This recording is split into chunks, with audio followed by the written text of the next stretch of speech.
मुख्यमंत्री सुखविंदर सिंह सुक्खू नादौन से दिल्ली के लिए रवाना हो गए हैं। वहीं नादौन में पत्रकारों से बातचीत करते हुए सीएम ने कहा कि कांग्रेस एक राष्ट्रीय पार्टी है और पार्टी की विचारधारा आजादी से पहले की है, जब देश में सुई तक नहीं बनती थी। उन्होंने कहा कि कांग्रेस पार्टी की नीतियों के कारण ही देश की आधारशिला मजबूत हुई है।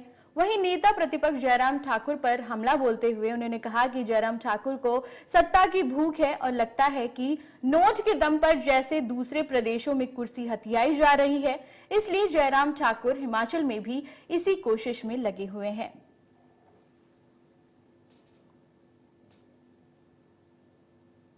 देखिए, कांग्रेस एक राष्ट्रीय पार्टी है जिस पार्टी की विचारधारा ने आज़ादी से पहले संघर्ष किया।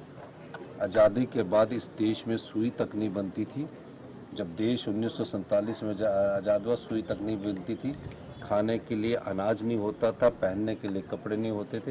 एक कांग्रेस पार्टी की नीतियों के कारण हिंदुस्तान की जो आधारशिला थी वो मजबूत हुई। और जब देश में एकता और अखंडता की बात हुई तो इस देश में कांग्रेस पार्टी के 2 प्रधानमंत्री, एक मुख्यमंत्री, पूर्व मुख्यमंत्री और कितने कार्यकर्ताओं ने देश की एकता और अखंडता के लिए बलिदान दिया। ये वो पार्टी है जो बलिदानों की पार्टी है और बलिदान की विचारधारा कांग्रेस पार्टी की विचारधारा में सम्मिलित है। ऐसी कोई परेशानी नहीं है। जयराम जी को जो सत्ता की भूख है ना, सत्ता की भूख है वो बहुत ज़्यादा लग गई है।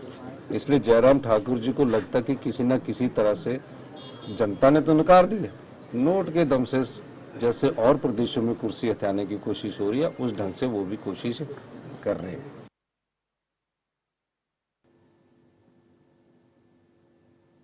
वहीं विधायकों के मानहानि केस के बयान पर सीएम सुक्खू ने पलटवार किया। बागियों पर खरीद फिरौत के अपने बयान पर कायम रहते हुए सीएम ने कहा कि इसमें कोई दोहराहा नहीं है, सारी बातें लोगों के सामने हैं। 14 महीने पहले जो जनता के वोट से चुनकर आए हैं और जिन लोगों ने ईमान बेचा है, अब उन्हें छोड़ा नहीं जा सकता। सीएम ने कहा कि निश्चित तौर पर इस मामले में धन जुड़ा हुआ है। सरकार जांच कर रही है और जांच में तथ्य सामने आ रहे हैं। जनता की अदालत में तथ्य सामने लाने होंगे।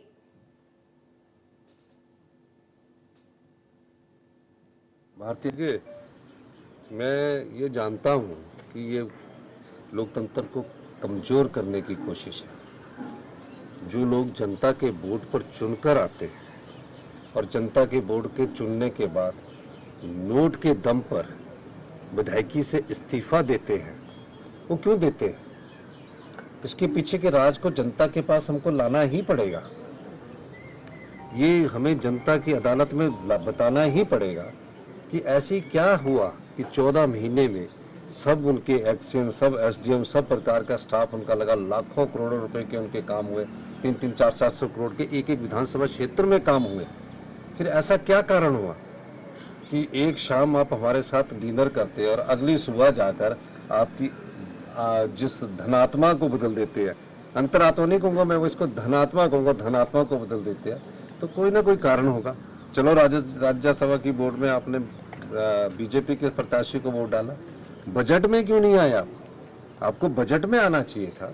बजट जनता से जुड़े हुए था, लोगों के लिए था। जब 70 साल से ऊपर के बुजुर्ग को हम फ्री मेडिकल फैसिलिटीज दे रहे हैं, मनरेगा में जो हमारी बहनें या भाई काम करते हैं उनकी 60 रुपये ऐतिहासिक वृद्धि की, किसान को गाय का हिंदुस्तान का पहला हिमाचल प्रदेश राज्य बना, जहां गाय के दूध पर 45 रुपये प्रति किलो के हिसाब से हमने मिनिमम सपोर्ट प्राइस दिया, भैंस के दूध का हमने 55 रुपये सपोर्ट प्राइस दिया। हमने 1500 रुपये अपनी बहनों को दिया, ओल्ड पेंशन स्कीम दी। कौन सी ऐसी योजना नहीं है जिसको हमने जनता के हित के लिए नहीं लाया? विधवा बहनों के बच्चों को 27 साल तक की पढ़ाई का खर्चा हमारी सरकार उठाएगी। ये सब योजनाएं तो 15 महीने के भीतर लाएगी। फिर ऐसी क्या बात हुई कि आपने अपना ईमान बेच दिया? और जो बिकता है वो जनता की अदालत में हमें ये साबित करना कि बिकाऊ जो है उसको कभी जिताऊ नहीं बनाना। जो बिकेगा वो निश्चित रूप में मैं कह सकता हूँ कि आने वाले समय में जनता की भावना